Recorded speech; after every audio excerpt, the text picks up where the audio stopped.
जैसे हमने अपने यूनियन बैंक ऑफ इंडिया के अकाउंट को फोन पे में लिंक करके रखा है। अब जैसे हम यहाँ पर फोन पे ऐप के थ्रू अपने यूनियन बैंक ऑफ इंडिया के अकाउंट थ्रू जैसे हम यहाँ पर पेमेंट करने के लिए जा रहे, तो हमारा जो पेमेंट है बार बार फेल्ड हो जा रहा।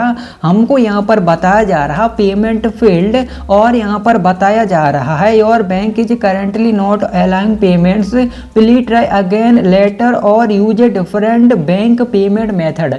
तो यहाँ पर हमको फोन पे के द्वारा बताया जा रहा है कि आपका जो बैंक है वह यहाँ पर पेमेंट करने के लिए अलाउ नहीं कर रहा है। आप यहाँ पर क्या कर सकते हैं, तो आप थोड़ा वेट करें या फिर आप अदर बैंक अकाउंट थ्रू आप पेमेंट कर सकते हैं। लेकिन अभी हम यहाँ पर अपने यूनियन बैंक ऑफ इंडिया के अकाउंट थ्रू हम यहाँ पर पेमेंट नहीं कर सकते, क्योंकि हमारा बैंक पेमेंट करने के लिए अलाउ नहीं कर रहा है। तो हमको यह प्रॉब्लम क्यों देखने को मिल रहा है, और आपको भी यह प्रॉब्लम आ रहा है। जैसे आपका खाता यूनियन बैंक ऑफ इंडिया में है, तो अब आपको क्या करना है, जैसे हमको यह प्रॉब्लम आ रहा तो इसका सॉल्यूशन यहाँ पर नहीं बताया जाता है। उसके बाद आपको क्या करना होता है, आपको अपने बैंक से कांटेक्ट करना होता है। यानी जैसे हमारा खाता यूनियन बैंक ऑफ इंडिया में है, तो उसके बाद हमने यूनियन बैंक ऑफ इंडिया को ईमेल सेंड कर दिया। तो आप अपने यूनियन बैंक ऑफ इंडिया के जैसे आप ईमेल सेंड कर सकते हैं, या फिर आप यूनियन बैंक ऑफ इंडिया के कस्टमर केयर से भी कॉल कर सकते हैं। आप कुछ भी करके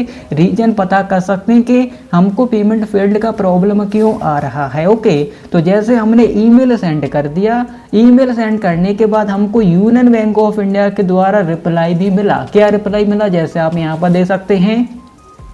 तो जैसे हमको यहाँ पर बताया जा रहा है यूनियन बैंक ऑफ इंडिया के द्वारा कि जैसे इन्होंने हमारा जो अकाउंट है चेक किया, तो यहाँ पर बताया जा रहा कि आपका जो अकाउंट है वह यहाँ पर डेबिट फ्रीज किया गया है, इसी वजह से आपको यह प्रॉब्लम आ रहा है। ओके, इसी वजह से हम ट्रांजैक्शन नहीं कर पा रहे। यानी अकाउंट डेबिट फ्रीज होता है तब हम ट्रांजैक्शन नहीं कर सकते हैं, लेकिन जैसे पेमेंट रिसीव करना चाहें तो हम रिसीव कर सकते हैं, लेकिन सेंड नहीं कर सकते हैं। अब जैसे हमारा अकाउंट डेबिट फ्रीज हो चुका है, तो अब अनफ्रीज कैसे होगा, तो अनफ्रीज कराने के लिए यहाँ पर बताया जा रहा है कि आपको अपनी ब्रांच जाना है। आप यहाँ पर ऑनलाइन अपने अकाउंट को अनफ्रीज नहीं करा सकते हैं, उसके लिए आपको ब्रांच जाना होगा। ब्रांच जाने के बाद आपको क्या करना है, आपको यहाँ पर जैसे आप ब्रांच जाएंगे तो आपको एक वैलिड डॉक्यूमेंट जैसे आधार कार्ड, पैन कार्ड, उसके बाद बैंक पासबुक और यहाँ पर पासपोर्ट साइज फ़ोटो और यहाँ पर एक एप्लीकेशन लिखकर देना होगा अकाउंट अनफ्रीज कराने के लिए, जैसे हमको यहाँ पर बताया जा रहा है।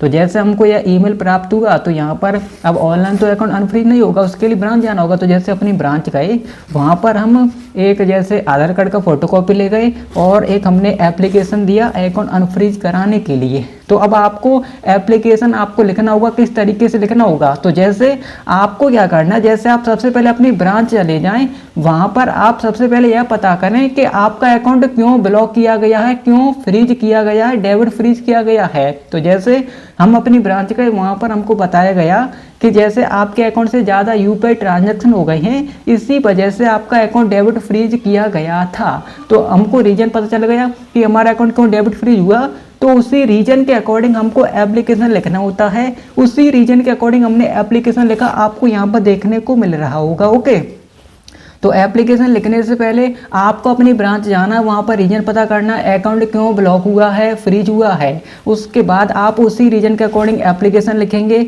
और उस एप्लीकेशन के साथ अपने आधार कार्ड का फोटोकॉपी देंगे। बस इतना करना है और उसको जमा कर देना है। जमा करने के बाद आपको up to 3 working day wait करना है। उसके बाद जो भी आपका अकाउंट है अनफ्रीज हो जाता है। हमारा अकाउंट अनफ्रीज हो चुका है, हमारे पास मैसेज भी आ गया कि आपका अकाउंट सक्सेसफुली अनफ्रीज हो चुका है। ओके, तो जैसे आपका अकाउंट डेबिट फ्रीज हो जाता है, तो आप इस तरीके से अपने अकाउंट को अनफ्रीज कर सकते हैं। ओके।